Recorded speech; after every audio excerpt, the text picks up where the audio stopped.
Halo, jumpa lagi bersama saya Evrilia Damayanti. Bagaimana kabarnya? Tentunya sehat-sehat saja bukan? Nah, kali ini kita akan melanjutkan pelajaran kelas 10 Bahasa Indonesia mengenai teks eksposisi.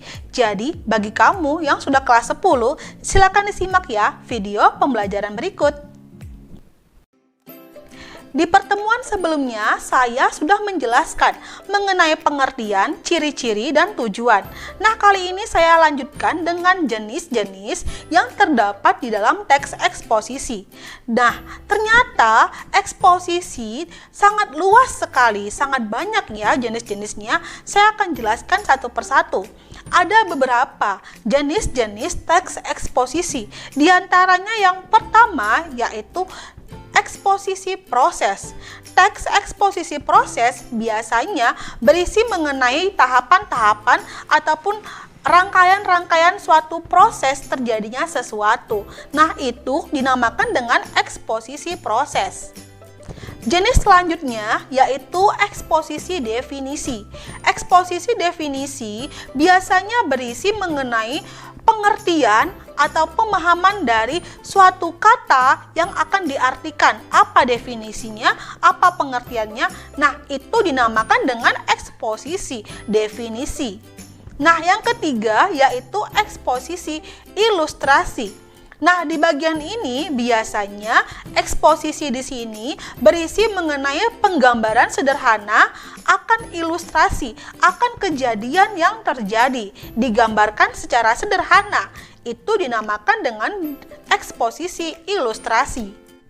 Jenis selanjutnya yaitu eksposisi laporan. Eksposisi ini biasanya dilaksanakan oleh mahasiswa yang sedang melakukan penelitian. Hasil penelitiannya dilaporkan dalam bentuk teks eksposisi laporan. Nah, jenis selanjutnya yaitu eksposisi perbandingan. Eksposisi di sini biasanya berisi suatu ide atau gagasan yang di dalamnya terdapat perbandingan ya. Nah, jenis eksposisi selanjutnya yaitu eksposisi berita. Di bagian ini biasanya dipaparkan mengenai suatu peristiwa atau kejadian yang sedang hangat terjadi, dipaparkan dalam bentuk teks eksposisi berita. Nah, yang terakhir yaitu teks eksposisi analisis. Biasanya di sini yang diambil hanyalah bagian tertentu dari permasalahan. Nah, bagian kecil tersebut dari permasalahan yang ada diulas kembali, dianalisis kembali menjadi sebuah teks eksposisi analisis. Jadi, udah paham ya? Inilah jenis-jenis teks eksposisi yang ada di dalam pelajaran kita. Sekarang kita lanjut ke struktur dalam penulisan teks eksposisi. Ada 3 struktur yang terdapat di dalam teks eksposisi. Di antaranya yang pertama yaitu tesis atau pernyataan pendapat.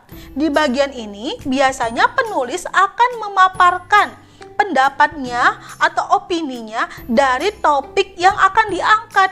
Nah, di bagian ini juga penulis akan menyampaikan opininya apa mengenai topik yang akan diangkatnya. Nah, perlu kamu ketahui bahwa tesis di sini terdapat di dalam paragraf pertama yang kita baca dari teks eksposisi ya. Nah, struktur yang kedua yaitu argumentasi. Di bagian ini berisi mengenai pemaparan data atau pemaparan informasi pendukung dari opini yang telah disampaikan di dalam tesis. Jadi kalau kamu menyampaikan suatu opini mengenai suatu permasalahan yang ada, kamu harus memperkuat opini kamu dengan informasi atau data yang ada. Nah, informasi atau data yang ada kamu paparkan di bagian argumentasi. Jadi ingat ya, tesis, opini, penulis, argumentasi, data pendukung atau informasi pendukung untuk memperkuat opini dari si penulis. Nah, struktur yang ketiga yaitu penegasan ulang. Di bagian penegasan ulang berisi mengenai hal-hal yang ditegaskan kembali. Apa sih hal yang perlu ditegaskan? Apa yang perlu? Nah, hal yang perlu ditegaskan tersebut akan dipaparkan, akan dimuat di dalam penegasan ulang. Nah, perlu kamu ketahui bahwa penegasan ulang terdapat di dalam paragraf terakhir di dalam teks eksposisi. Baik, sekian pertemuan kita hari ini mengenai jenis dan struktur yang terdapat di dalam teks eksposisi. Nah, kalau kamu ada pertanyaan yang sulit dari pelajaran yang kamu hadapi, kamu bisa mengajukan pertanyaan di dalam kolom komentar ya. Tentunya berikan komentar yang positif ya.